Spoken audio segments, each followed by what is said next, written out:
Welcome back. Another edition of Down and Back. This week, jam-packed show as far as news, what's going on. Just crazy up here in Canada here But first, before we get to the show, and awesome interview, how about having ESPN, CBS commentator, not Trey, Jeff McCarragher on the show. Great talk with him about how he got into Cornhole and just the stuff that he's did before coming into Cornhole, but he's also doing now. Busy guy. I was glad he was able to take some time to talk. But news and other stuff, making sure you are sharing, and hit the subscribe button. Subscribe button is one of the most important, along with the like button's okay. If you're on audio, head over to the YouTube page, do that. Once we get to the 300 subscribers, we'll give something away. Not sure what it is yet. We will give something away. So is that there? And news.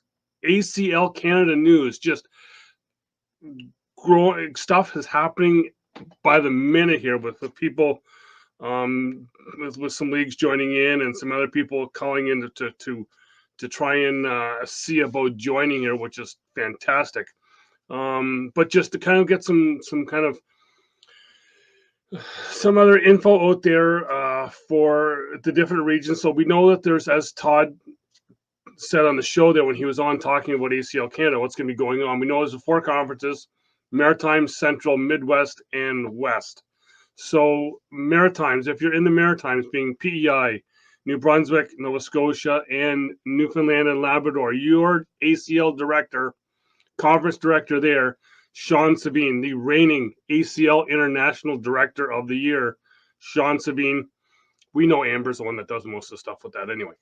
But So Maritimes Conference Director is Sean Sabine. Check him out on Facebook. Cornhole Newfoundland. If you want to get in touch with him there in an easier way. Central, which is being Quebec and Ontario, and that is Matt Pyle, KW Cornhole. He's Mr. ACL Canada as far as I'm concerned. Then we're going to go to Midwest, being Manitoba, Saskatchewan. New face, new league coming into the ACL Canada. Darren Bradley out of the Regina Cornhole League. So get in touch with Darren in Regina. If you're in Manitoba and Saskatchewan, he is your Midwest Conference Director. As of right now, Alberta, BC, it's vacant. We're looking for a conference director for that conference. I know there's a lot of leagues there. So if anyone there wants to come in, just talk to ACL Canada, and we can get you all set up with that. As far as leagues coming in, we know this the KW Peterborough, Dundas Valley has joined. We've got I'll call them the Moondog family of cornhole leagues, being Aurelia, Alliston, and he's got one more, and Moondog. You're going to kill me on this one. I can't remember that third one. So that's their family of leagues. I think I did mention Peterborough. Got the hat. Peterborough, Adam Harvard there has done a fantastic job. He's already getting ready to set up with some tournaments. We'll talk about that in a minute. So we had KW, as I've said, Regina, Lacombe, Alberta. Cold-blooded cornhole. Talk to them about getting part of the ACL Canada. Then, as I said before, you can't have a conference director and not be part of it. Cornhole Newfoundland. Sean in based out of St. John's, Newfoundland. He's got 3 leagues going there now. They are getting busy out there, and he will. As I said to him on Facebook, he had to start the 3rd league because now he's actually got a win photo for himself. But that being said, if you're looking to join, I know I was up at the ACL headquarters, ACL Canada headquarters, and I think I had seen about 5 or 6 emails and a few phone calls come in with leagues wanting to join the ACL Canada, being part of something that's going to be just huge in Canada, something that hasn't been, well, it would kind of been done before, but just the biggest scale here, and probably the best run thing here in Canada, because we've been at this for a while now. We kind of know just what's going on. So that being said, a couple of regionals already set up in the central region. Peterborough will be hosting one on October 16th, coming up next weekend. They'll be having the singles. Actually, I've seen doubles. They're going to do doubles blind draw. Easy for me to say. And then a singles. That's all starting at 10 o'clock. Check the Peterborough Facebook page, Peterborough Cornhole Facebook page, for all the details for Toronto East. Same day, we're going to go Toronto West.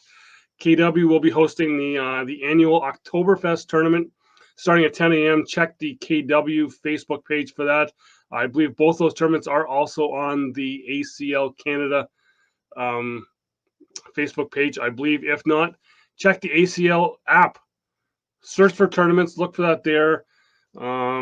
Should be a couple of great days. And another thing that's starting up, if you're watching this Friday, it starts tomorrow. If it's Saturday, it's already started. Registration has been closed for it. But ACL Canada versus Australia virtual tournament. So there's going to be a 4-round qualifier for ACL Canada to see who moves on to the tournament to face the Australians. That is a deck round format, and yeah, four rounds of deck rounds. That's a mouthful. Yeah, so we're going I think October 9th and 10th. 9th and 10th, and then for the first round, 11 and 12 for the second, 13, 14, and so on. You get 24 hours to throw, and that's where your game, and hopefully I'll be in it. That's hope.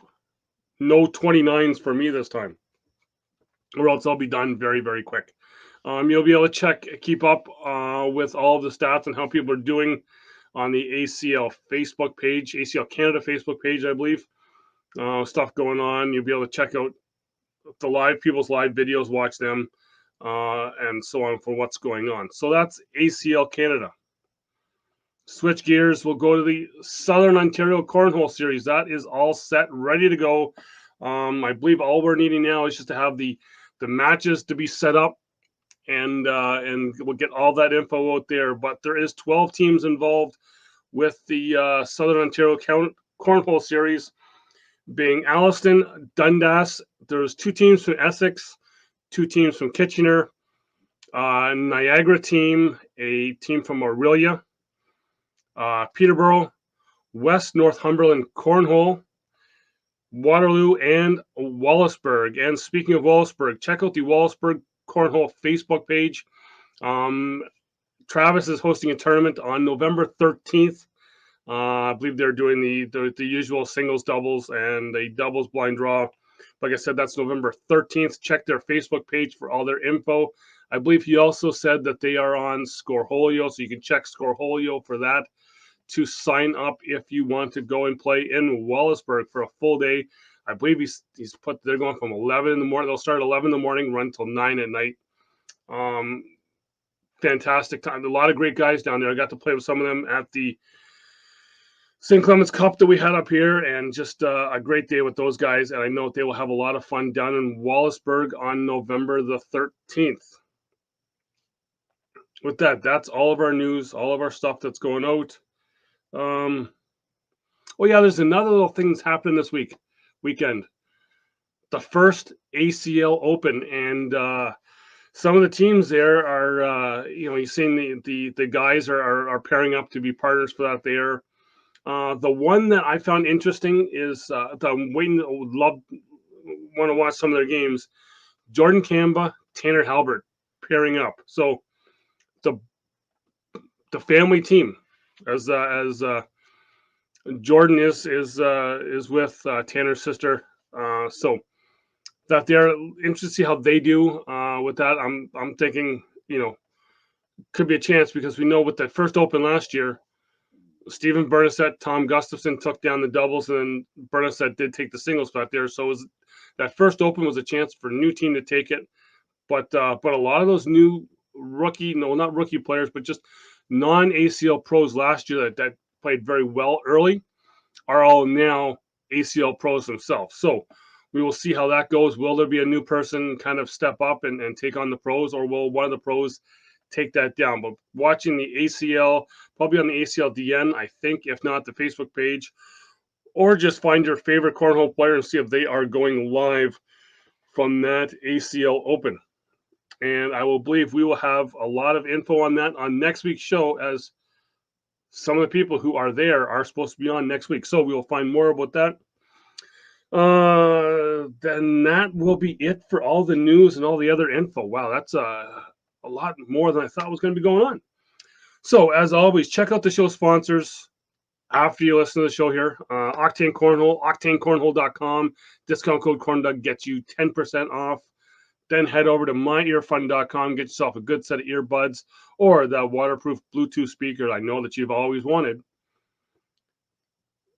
myearfun.com, discount code CornDoug gets you 20% off of that, off of your order for that. Then you need some boards, go to jccornhole.com, talk to Jamie there. As I've always said, depends on the ciders. You may get a discount, you may not. You just never know. And then talk to, go and check out, if you're in the Alberta area, Stone Cold Cornhole. Sorry, Cold-Blooded. I don't know why I keep calling them Stone Cold. Cold-Blooded Cornhole. Anyone there, if you are going to be down in the Sherwood Park, Alberta area, or if you want to bring Darren up, I think he'll probably travel. Check out Sierra Property Inspections. I think it's sierrahome.com. You will see it going across on the bottom. But yeah, check out Darren. He will come and give your house the perfect spot. I've seen so many great reviews on Darren, and as I've said, it does portion of any of the stuff that he makes does go to a children's hospice for cancer in the Edmonton area. So that's get some valuable work done for your house to see what you need and helping out an awesome cause at the same time. Then also, as you see coming to the bottom there, my newest one, csccornhole.com. Cornhole Supplies Canada. You heard about it a couple weeks ago here. Local bags will be in stock next week. I'm hearing next week. So you'll be able to get your local bags, your fire bags, your Reynolds, all cornhole, all slides, and game changers, as well as the full allotment of octane bags at csccornhole.com. It's enough of me. Let's get a talk, because you'll know the voice right away. You now get to see the face and listen to all the stuff that he's done. Here is my talk with Jeff McCarragher. And here we are with the one and only Jeff McCarragher. Jeff, how you doing? I'm doing great. It's awesome to be on with you, and it was great to talk to you beforehand and actually get a chance to get to know you. Well, yeah, and I've had your cohort on TV, Trey. He's been on a bunch. So I was like, I need to get Jeff on the show just to wait a second. You had Trey on before me. Well, this show is over. It's over right now. I thought we were friends. Well, he's been like 6 times, so he's been like he may have to take a break, but yeah. But it's just, like I said, it's great to finally get to have you on because you've kind of you're the multi-sport guy. Yeah, I've been doing broadcasting now for 20. I graduated from University of Kansas in '97. I was pretty much working my senior year. I was working for the Kansas City Royals my senior year in college. So if you include 1997, I can't do the math, but yeah, it's been a long time. So we'll get into your other sports later, but just kind of, how did you get to start with the ACL? It's a crazy story. Basically, to make it simple and to make a long story somewhat shorter, basically the networks have production houses that they work with, and it just so happens that one of ESPN's production houses, based in Charlotte, is called Tupelo Raycom. Now I think they're called Tupelo Honey. I'd done a bunch of work for them in the past, just random, everything really, football, basketball, baseball. I did a couple of conference soccer championships, volleyball. I mean, whatever they would call me, and I would do it. And they called me, I think it was fall of 2019, and asked me if I'd be interested in doing cornhole. And I said, I've never done it before, but I've played it and I love it. And sure, I'd give it a shot. Came down to me and Evan. And they actually went with Evan because Evan had done a bunch of other sports, and probably because they liked Evan because he probably does a really good job anyway. But so they took Evan. But then later, Evan decided to do ultimate frisbee or something like that. So they called me back just before New Year's Eve of 2019, going into 2020, and said, "Hey, are you still interested in doing this? We've got this National Collegiate Cornhole Championship coming up in Myrtle Beach." And I said, "Absolutely." And so I was there actually doing some Coastal Carolina work anyway, so it worked out perfect. So my first broadcast ever with Trey was that national championship for the college guys and girls in 2019 going into 20. And we had a blast. I obviously loved meeting Stacy, loved working with Trey. The event was amazing. It was kind of the coming out party for Austin Slowbaum, and of course he had this big personality, and it was just great. The broadcast went well, and I was hooked. So that was really kind of how it all started. Well, and I think kind of talking with Trey and seeing how you are here, that I think you may be the least one that he has to worry about working with, because I'm kind of talking with this. It's kind of like with Bernie and Rob and Tornatola for some part of it. It's like kind of like herding cats with them. which is not necessarily a bad thing, especially in some of our matches, because like sometimes I feel like, especially when we're doing traditional, scoring to 21, sometimes it can take a while. So sometimes I feel like we're almost doing a podcast. Well, exactly. Well, I was going to ask you just what your thoughts on doing the traditional to the now 10 round. I know some people don't like the 10 round because it's not traditional, but I think that the 10 round stuff, there's more bags in play. There's more kind of like the chess feel, for lack of a better term. Yeah. I hope this doesn't sound like a cop out, but my analogy is, I like both. And I'm a big baseball guy. That's how I cut my teeth. And I spent almost 10 years in the minor leagues. And like I said, I worked for the Kansas City Royals. I actually finished runner-up for the Cincinnati Reds job back when I was a kid in 2004, but they thought I was too young to take that job. But Marty Brenneman, who's the longtime voice of the Reds, has always been a huge mentor and supporter of mine. So he's the one who kind of pushed me for the job. But so baseball was really where I kind of cut my teeth. But in baseball, you have, the DH and on one side and not on the other. And so there's room for both. There always has been. And I like both. I like the National League because the pitchers can hit, but I also like the American League because I like the DH and I like the offense. I really did like both sides. And so again, not to give you kind of a cop-out answer, but I like both, Doug. I really do. And both bring different dynamics, and both bring a different level of excitement. And I'm with you. I really like the 10 and 12 round formats because there's just so much pressure and intensity early on. And every bag truly counts. Not that it doesn't with first one to 21, but it's just so intense. But I like playing to 21 because you get these huge, weird, wild swings, right? It's a long game, and you have to be mentally tough. Not that you don't for the other, but you really have to be mentally strong and stay in there because, like, let's say you're taking on Damon Dennis, and you've got a 15-5 lead. It's not over. Damon's going to come back. He's going to turn that thing into an hour-long match. So you got to stay in it. So you better pack the lunch. Yeah. So I love that side of it too. So I really do like both sides. Well, and for me, being able to call some of the limited matches I have up here, there's only so many ways that you can say, oh, another 4 bag or another bag in the hole when you're playing the 21 and you're there for like an hour. Yeah. Right. I know. Yeah. You really got to try and, one of the things that they teach you early on as a broadcaster is to vary your terms. Mm-hmm. And you're right. That's just something you have to learn how to do. But fortunately, working with Trey has been great, and hanging around with Stacy and hanging around with Bernie. And before we came on, you mentioned Mike Keene. Just hanging around with these just cornhole legends has really kind of helped me with my vernacular. So, well, and then also too with the other sports, the cornhole, the other sports, they can't hear what you're saying unless they've got the TV or the radio on. Cornhole's that whole different thing where you're right there and they can hear you. Yeah, Trey and I've talked about that. When I first started, again, going back to New Year's Eve, of 2019 going into 2020, we had a pretty decent crowd, and it was fairly loud, and the players are mic'd, and I mean, there's just a lot of natural sounds in the arena there in Myrtle Beach. So you're right, I didn't even think too much of it. And then my second event was Super Hole 1, where the crowd was obviously going crazy. And again, it was loud, and it just seemed normal. And Trey and I were sitting next to each other with monitors, just like a normal broadcast. And then all of a sudden, really, what changed all that was COVID. You and I were talking before we came on about Cleveland. We all flew up to Cleveland, and of course, that whole event got canceled because of COVID.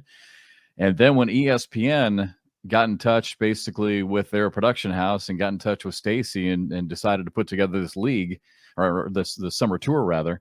You're right. All of a sudden, I mean, Trey and I are separated by 15, 20 feet. We're at separate tables. It's literally me, Trey, whoever's playing, a couple of camera operators, and I think maybe Bernie behind us. I mean, no one else was allowed in these convention halls that we were in, and it was weird. You're right. I mean, they could hear every single word. Like, I've never had to deal with that before, and it was really strange for me, because the fact that they can hear you. I know how much that y'all concentrate when they're throwing, and so the last thing I want to be saying is, this is for number 15 in a row, and put the hex on somebody. Yeah. So I always felt like in the beginning, I always felt like I kind of had to whisper, and it was totally strange to have to deal with that. Yeah, it almost like comes like you're on the 18th hole of the Masters. You got to start. Yeah, it's that golf. It's that golf commentary. You got to be quiet, especially. And the other thing that I hate is when you got you're commentating on the game and there's someone's on a roll, and all of a sudden they throw like 2-3 bags off the board, and you got to commentate that, and you're saying it in the mic, but they can see you, and then you're getting that death glare, and it's like, okay, I'm trying to hide under the table.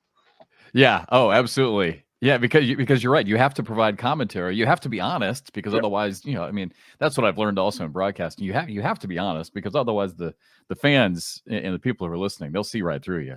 So you do have to be honest. So if someone's struggling, you got to say, man, he or she's really struggling. They're not on their game. Like Matt Guy, the greatest of all time. Sometimes he misses. And I hate having to say that, because I'm sure he's looking over at me and just wants to growl at me, because he's thinking in his head that he never misses. But you got to say that. And you're right. When they can hear you, it's just like you're like shaking in your boots, because you don't want to piss anybody off, right? Well, exactly. But it was strange dynamic. But you're right. I mean, it has been. So my call from really even from the first two events, which was much like doing a basketball game or much like doing a football game, where it's high energy and quite loud, to all of a sudden, I mean, like I felt like I've had to like channel my inner Jim Nantz, and like Rob Chismark always jokes with me before I go on the air. He's always like, "Hello, friends," and so we kind of joke. I mean, really, I've had to do that. I mean, I've had to really kind of tone it down, and it's been much more of a kind of a quiet intensity that we've had to broadcast with. Well, exactly. Yeah, and I'm trying to remember now, if you happen to be calling that Matt Guy, Damon Dennis, where they both missed on that one last end, that would have been just insane. Yeah, it's crazy, because that you would never expect that to happen, right? And that's what I love about this sport. Well, I mean, sports just in general. It doesn't matter that it's cornhole, but it's so unpredictable, and it's still 27 feet apart, and there's still all kinds of lights on. It's still on national TV. There's still nerves and pressure, and people still sometimes, struggle when you get all that pressure in the world on you. And cornhole's no different. I say it all the time on the air. 27 feet looks like it's about 50 feet, when you're trying to go for the win on ESPN or on CBS. It looks like 85 feet in the backyard for me sometimes, but it's it always looks that way for me, but yeah. Well, yeah, and it's so fun. But then, so I guess you kind of had like the whole kind of ruckus crowd type of thing when you start, to having the silence to that last World Finals, man. Like, especially that like Duncan Clummer match against Birchfield was just, if every game could be like that, I think would be just it'd be no stopping us. Yeah, you and I were sending messages before we came on, and you kind of wanted me to think of what maybe my favorite moment was.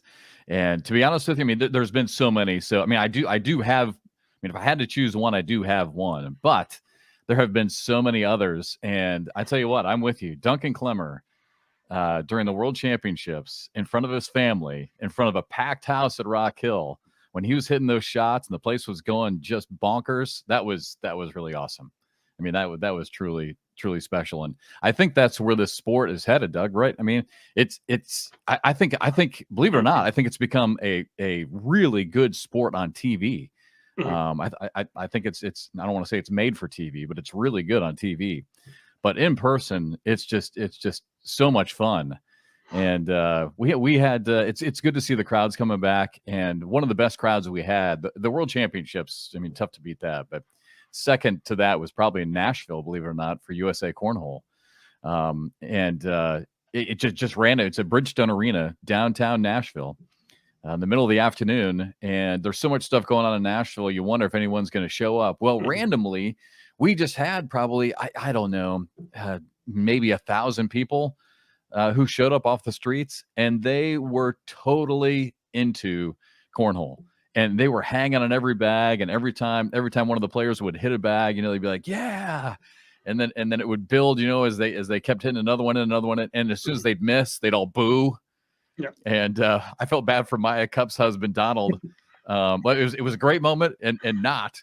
Yeah. Donald, for some reason, became, and he and I've joked about it, for some reason he became this crowd favorite. So they're all like, Donald. I mean, the place is literally going crazy, like you're at a real football game or basketball game. Mm-hmm. And then all of a sudden he accidentally tripped and fell on the pitcher's mat, and they all booed him. So they all of a sudden just like that all turned on him. But it was great to have the fans there and to have them heckle him and support him and get behind him. And gosh, I can't wait to see more of that, because when we have it like we did at Rock Hill, it's electric. It's amazing. And I last year I had the guys from the UK on that were trying to get stuff started in the UK, and they were kind of putting it cornhole like darts. I would love to see it the way that darts goes in Europe and the UK there, because if we can get crowds like that, because there's the performance enhancing beverages mixed in like darts, right? That can that gets everyone more pumped up. Yeah, but you're not going to stab anybody with a cornhole bag.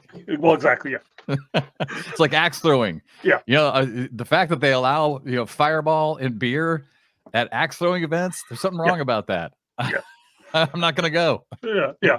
But it's just the way that the crowd gets into it, and that's and I think that's what cornhole can really become. Oh, absolutely. I mean, and we're getting back there, which is great, and the ACL is doing a really good job.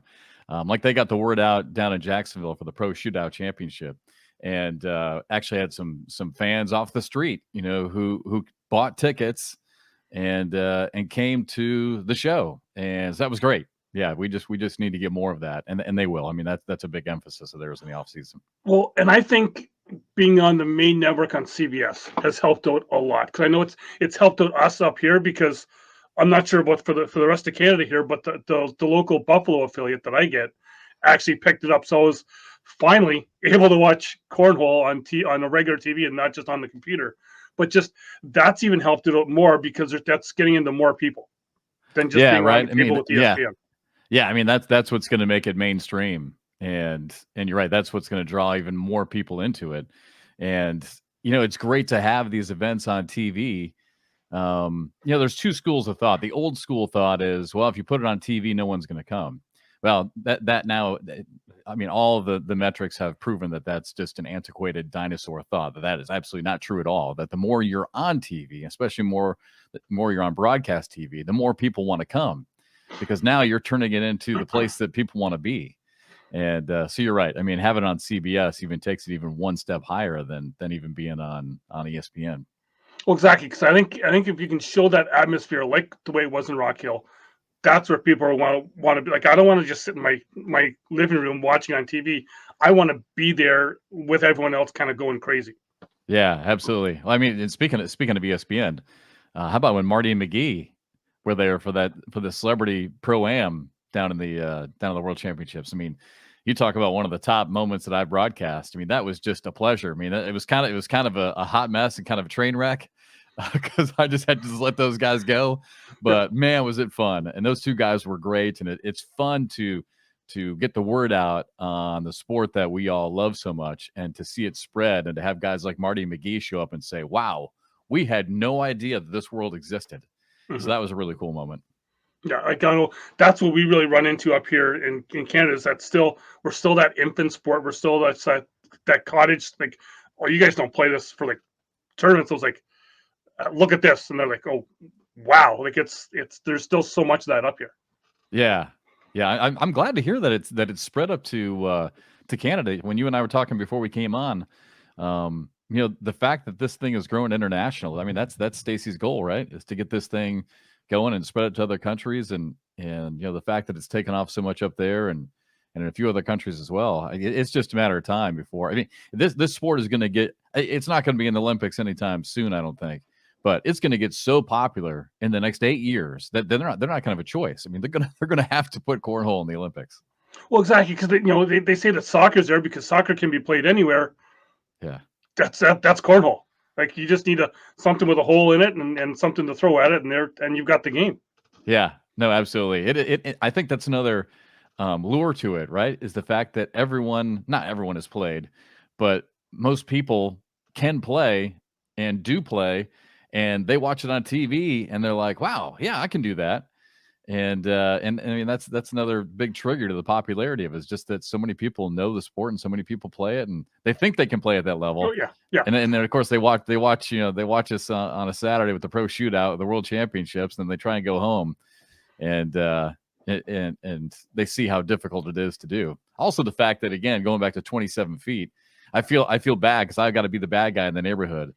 Because or at family events like this past summer, we were up in Minnesota on a family vacation, and my nephews and my brother and my brother-in-law, they're hitting airmails and everything, and they're having fun. But the boards are like 18 feet apart, right? Yeah. And so then after we have a few beers, everyone's like, "Wait a second, Jeff, how far are these supposed to be?" And I'm like, 27 feet.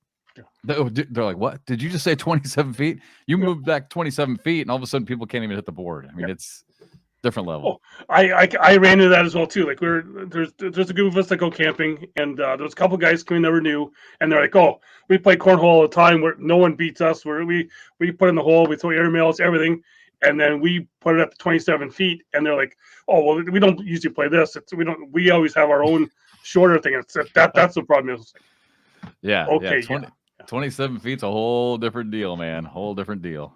And as everyone knows, I know that, especially because that's how CornDoug came out, because throwing 26 feet is a CornDoug up here, because that's kind of was like my average throw. Isn't it funny? Like, do you ever wonder, like, I've never asked how they came up with 27 feet. It's like in baseball. Yeah. In baseball, 90 feet in between the bags. Yeah. Like, I've heard some of the greats of all time talk about, why 90 feet? But 90 feet ended up being the perfect distance, because if you think about it, if it was 86 feet or 87 feet, guys would be safe all the time. Yeah. If it was 91 feet, 92 feet, think about all the times that the guys would be thrown out. Like 90 feet ended up being absolutely perfect. So who came up with 27 feet? It's like perfect. Well, even for baseball, that extra 6 inches on the mound, I think they've now taken that away. But why was it that extra 6 inches to the mound, from the mound to the plate? It's like, right. Yeah, I need to ask Stacy about that. I gotta write that down. But no, and I'm guessing also with coming in, there's been that evolution of the player. There's more, because it seemed like even when I was down in Cherokee there was the player. Everyone was kind of reserved, but now all of a sudden there's more social media out there for these players, and they're kind of starting to. Some of them are coming out of their shell, some other ones aren't. But it's just the whole social media blow up. Oh my gosh. I mean, the best word that you used right there was evolution, and you've seen it, and Trey's seen it more than I have. I mean, I've only been around for about a year and 8 months or whatever, but just in my time, yeah, I've seen it, and I like to talk to the players about it. And the notifications and the messages they get after they win is insane. I mean, it's really crazy, but that's, again, something else that's going to take the sport to the next level, because now these guys and girls can get paid with sponsorships.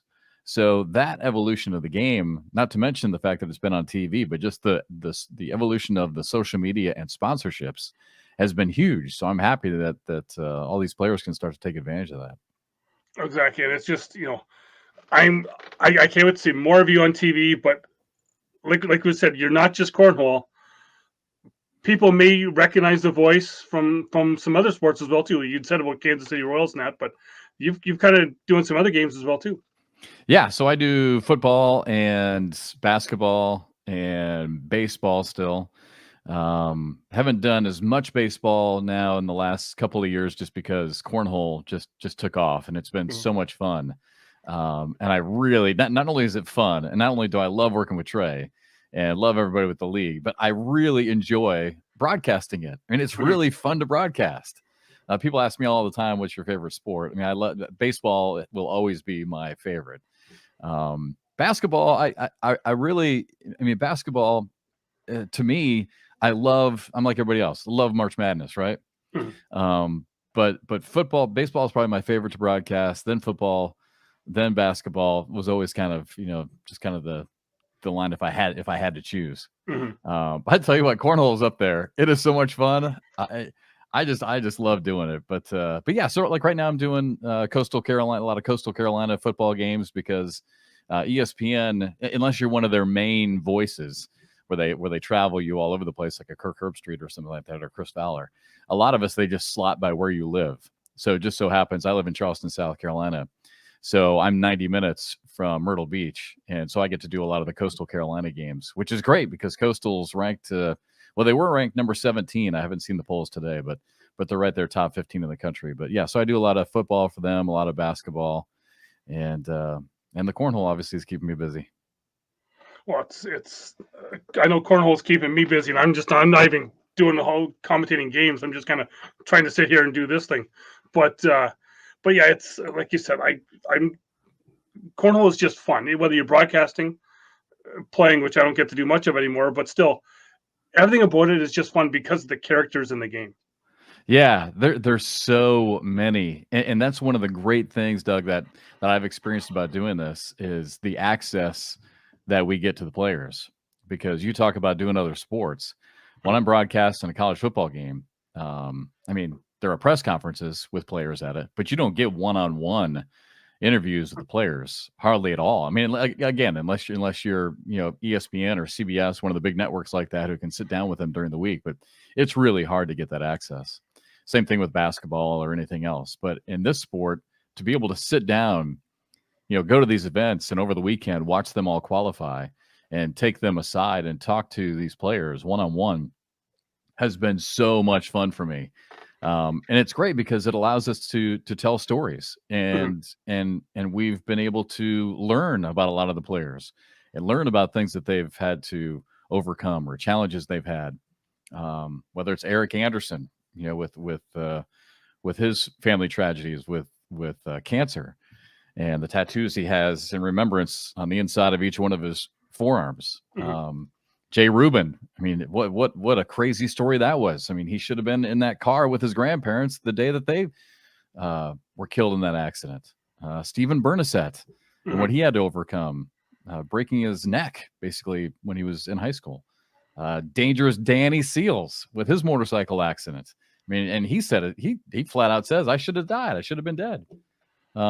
There's so many of these stories. Yeti Irwan, on a positive note, Yeti is brilliant. I mean, she's freaking brilliant. She's a scientist. She holds a doctorate, but yet she gave that up after many years to be able to travel with her family, spend more time with them, and play cornhole. I mean, Sarah Cassidy, right? Taco Bell manager, and then she wins the singles and doubles world championships in 2020. I mean, out of nowhere, Taco Bell manager, and then all of a sudden she's a sensation on social media. But I mean, it's endless. I mean, I could keep going on and on and on. But so the access to the players and the stories behind the scenes and what they've overcome makes you so happy to see the attention that they're getting. And for many of them, like a Stephen Bernasette, just to be a winner again, right? I mean, after playing sports, being told he couldn't play sports, but now finding cornhole and having a chance to be a champion again is terrific. Or Damon Dennis. Sorry, I'm rambling, but Damon Dennis worked at a cheese plant, right? And now, at almost 60 years old, playing for championships, playing on national TV. And I just love all these stories. I could go on for hours. Well, I was gonna say, like, I don't think in any of your basketball, baseball games you'd be talking about someone playing in the final who just happened to chase down a person who just did some theft in their store, like Sam Finley did down in right. Yeah. down there. It's like, Yeah, that was strange. Yeah. So I was talking to Sam before the shootout championship. And so how's it going, Sam? She said, well, the store got robbed the other day. I'm like, what? Wait, whoa, what? And yeah, so she tells me the story about this guy and how she had to fend him off. For those who don't know the story, and I don't want to kill the whole podcast because I know you want to try and fit it into a time frame. But so Sam's working. She works at Plato's Closet, and she's now going to try and buy her own after her winnings from the shootout. But anyway, so she's working, and this guy comes in, and he's basically, and they know it, they can see him. He's going into the rooms to try on clothes, and he's putting the clothes on and taking the tags off. And then he'll come out, grab some more clothes, go in, put those over the top of the ones he just tried on, and cut off the tags. So they know what he's doing. But not only was he there to put clothes on and steal the clothes, but he had also at this store, at Sam's store, you can bring in clothes to exchange. So this idiot, after doing all this, decides that he's going to be so bold that he's going to also walk up to the counter and say, I want to exchange these clothes, And Sam's like, you do realize we've been watching you. And at that point, he tries to take his clothes back. She tries to take them from him back. There's a struggle going back and forth. He darts out the front. And again, like I told on the air, instead of doing what most people would do and instantly pick up the phone, and call the cops. No, Sam's like, I'm going to go get this guy. So she chases after him, literally out the door, outside, and he takes off on his bike, and she never did to catch him. But it was funny because she said to me, as soon as I got outside and started running after him, he got on the bike. All of a sudden, she's like, you know what? I've got a chance to make a lot of money coming up this weekend. I should probably stop right now. Yeah. So, but yeah, I mean, you're right. I mean, in football, like I've got a game this weekend with Coastal Carolina and Louisiana. Like I'm not going to be able to get to the players. Many of them could have stories like this. Many of them, could have disadvantages or tragedies they've had to overcome, but I won't know because I don't get that access like we do in cornhole. So it's great. Well, I was going to say, that access, you kind of only get to know what their the schools anything want you to know. Where cornhole is, you're just going to sit with a beer with them, to have a beer with them, because that's all everyone does is you watch, and that's the other funny thing is that you see all these guys in the games, they're battling, whether it's the Hisner and Henderson chirping everybody, is once that's done, everyone just goes and has a beer and they all just kind of laugh and have fun. I love those guys, by the way. Cody and Adam, I really do. I really enjoy everything about the sport. I love watching Cody and Adam play. I love watching how frustrated Cody gets. I mean, he just gets so angry. And he's totally like a coach. But I joke with him all the time. He's totally like a coach at a major Power 5 school. Like the losses hurt more than the pleasure he gets from a win. Yeah, I mean he likes to win, but when he loses, it just hurts so bad. But speaking of which, that's another thing that I'm glad that we're starting to mic the players again, because that's another really great thing of the game is to have them mic'd up, and we're starting to see that in other sports. And when you start to hear, how these other, just the thought process of these other athletes and other sports while they're playing their sport, the ratings are huge. I mean, people absolutely love that. So I love that we're starting to mic the players again so we can hear that type of chatter. I know. We had a big laugh watching Damon Dennis and Hisner there in that semifinal to go to the final show, where Dennis was like, he was struggling. He was like, Adam, can you help me out here? And Adam's like, well, I'll help you up to the stands, but that's about it, right? It's like, it's that talk in the game. Like, even though the pros with all that money on, they're still talking as if it's just a backyard game. Yeah, right. That's the best thing. Yeah, I think one of the great, two really good examples. One was really kind of funny. The other one was just awesome. First, the awesome one in Atlanta when Ryan Smith is mic'd. And Ryan's just making that great run that weekend, right? And so his mic is right there, and you can hear his self-talk because he's talking to himself. So you can hear him self-talking to himself and pumping himself up. You can hear his strategy. I remember there were a couple times he's like, okay, just let him have it. Let him have it. Just be smart, be smart. I mean, to be able to hear that self-talk, I just love. And then the other one that was just hilarious from this past year was, when Adam Hissner, every time he'd fire a bag, he was yelling, nope.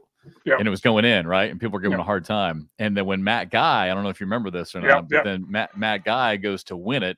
And when Matt let go of his last shot, he knew it was in, and Matt yelled, nope. And Adam looked at him, and there's a little bit of tension, right, between the two. So it became a little bit of rivalry, a little bit of tension. And then they end up sitting next to each other on the plane, coming back. Oh, my God, that was like classic. But the two of them were great about it, took a selfie together, and that was the best. I love that. Well, I think that's the fun thing. I know that you probably don't know, but hopefully for anyone watching or listening, Josh Keck is on the case. He's going to find out what Adam actually has in the cup, and then come back on the show to talk about it. Because as I asked Chris Meek the other day, he just laughed when I asked him what was in the cup, because nobody wants anyone to know. It's that mysterious performance enhancing beverage. Yeah, what's in the bullet, right? What's in the magical bullet? Speaking of stories, though. That's another great one. So here's Adam, right? Who's always right there, but couldn't seem to get over the hump and get that big win, that big signature win, whatever you want to call it. Yep. And then goes through a terrible tragedy just before the shootout in Memphis, where one of his very, very good friends, Jimmy Dybel, dies in a motorcycle accident, and Adam actually goes to the accident site, and it was horrific.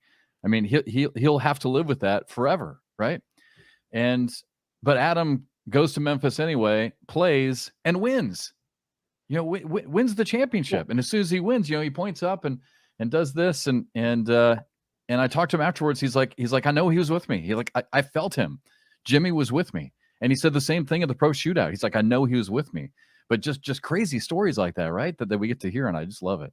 Well, exactly, and not only did he actually win that tournament in Memphis, he destroyed the field. I don't think he was on a roll that everyone just dreams of being able to play like that. It was just, and that's and then again we talk about the stories that it's every tournament there's something like that is going on. Yeah, I just love all those stories, but that was another good one. I mean, just so many. So we know that Bernie has his Cheyenne Renner fan club. Is there anyone that you would be the lead person to be part of the fan club? Oh my gosh. I don't know. There's, everyone asks me all the time, like, who's my favorite player? And there are so many players that I absolutely have gotten to know that I love. I mean, if I had to pick one, and Trey is going to know. If Trey listens to this, he's going to be shaking his head. I know what you're going to say. I know what you're going to say. If I had to pick one, I'd pick Jamie Graham. I just love watching that dude play. I love watching him compete. I know this year he didn't pick up that big singles win, that he wanted to get. And I know that he was just kind of struggling internally from time to time. But still, if you look back at what he did in 2021, still had a great season. But Doug, I just love watching him play. I love the strength of his game. I love the spin rate on his bag. I really just like watching him compete. But I don't want to take anything away from like a Tony Smith, who I got to see for the first time this year. That dude is ridiculous. Mm-hmm. And Brett Guy and Eric Davis, the way they can clean up a board is just stupid, right? I mean, the shots they hit are ridiculous. Well, but and Noah, Noah Wooten, I love Noah. Noah's so damn quirky, and I just love that dude. I don't know. There's so many players that I've just enjoyed getting to know. Well, I'm kind of on the same page with you. As I do have my couple favorites, but it seems like every tournament you see someone else that's done something different, or just whatever, that you kind of like, okay, yeah, I'm going to try and follow them, and then all of a sudden you're just following everybody. But it's just, and everyone is so likable in this sport. Yeah, it's the other hard part. It's like that everyone is will sit down and it doesn't matter who you are, they'll sit down and talk to you, whether you're a pro or a new person. It's just that's the best part about this sport. Yeah, everyone's been so gracious with their time to me. I mean, on the female side we were talking earlier about Sam Finley and Cheyenne Renner, to tell me her story.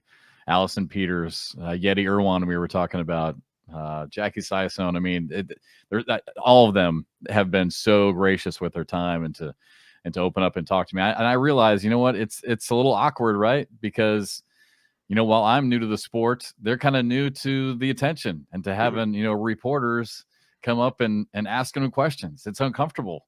So the fact that we've all been able to kind of navigate these waters together has been, truly a fun and really a special experience. Well, I know because I talked to some of them about that on the show here, just kind of like that getting used to the public notoriety or whatever, just being able to be seen in public. Because I know I've felt it. I've been to a tournament up here and someone's like, "Oh, hey, CornDoug." I'm like, "Who are you and how do you know about me?" type of thing, right? It's that new thing for them because and I also another person that really kind of hasn't been in the forefront is a kid like Matthew Morton, who kind of was like there into the spotlight with winning a couple tournaments there, and I had him on the show, and even he had kind of I don't want to say he looked and felt kind of awkward being talked to or on camera that there, but it's that because there's so many young people is the other thing. There's so many good players, right? I mean, and that's what I've seen grow just in my short time in the game. And I'm sure, for guys like you and Trey and Stacy and others, Bernie, who have been around the game for so long now, have really seen it grown. But gosh, I cannot believe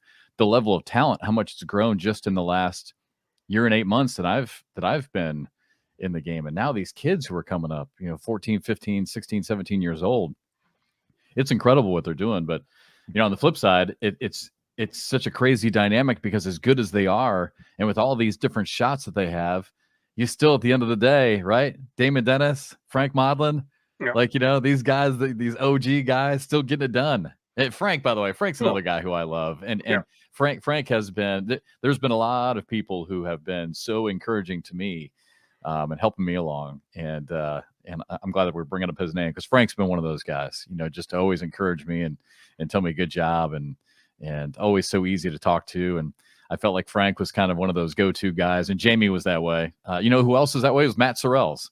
Mm-hmm. In a sport, you got to, as a broadcaster, you got to have these nice guy personalities who are also really smart, who you can go to with your dumb guy questions, right? Because sometimes I feel like an idiot because I don't know what the hell I'm talking about. And so there's these go-to guys. Trey obviously is one of them. But there's been these go-to guys like a Frank Modlin that I can walk up to, Matt Sorrells, Noah Wooten was that way, Jamie Graham, who I can walk up to and just ask them just the dumbest question. Like after a while, I didn't even know, like, hey, by the way, I get people ask me all the time, what the hell are in these bags? Can someone please tell me? I know it's not corn kernels. Can someone please tell me what are in these bags? I need people to ask dumb questions to. Yeah. Well, exactly. Because and I know you asked the bag makers, what's going on with your bag, and it turns into a 70s Calgon commercial because it's just an ancient Chinese secret, right? But it's because no one wants to talk about it. It's all like the big hush hush, but everyone knows where to get the stuff. But it's just, and that's and when you talk about Frank and for me, I've got guys like Frank, Ryan Smith that I can just and to I think he's back playing again now, Timothy Pitcher, that I can just message at any time and they will just talk and just it's that's what I love about this sport. Yeah, Timothy Pitcher is another great guy, and you're right. I hope he does. I'm not sure. I've not spoken to him recently, so I don't know. I hope he's coming back. He was a guy that I got a chance to know my first year, and it'd be great to have him back. I don't want to say I've been given the official word, but the unofficial kind of word is that he might be coming back.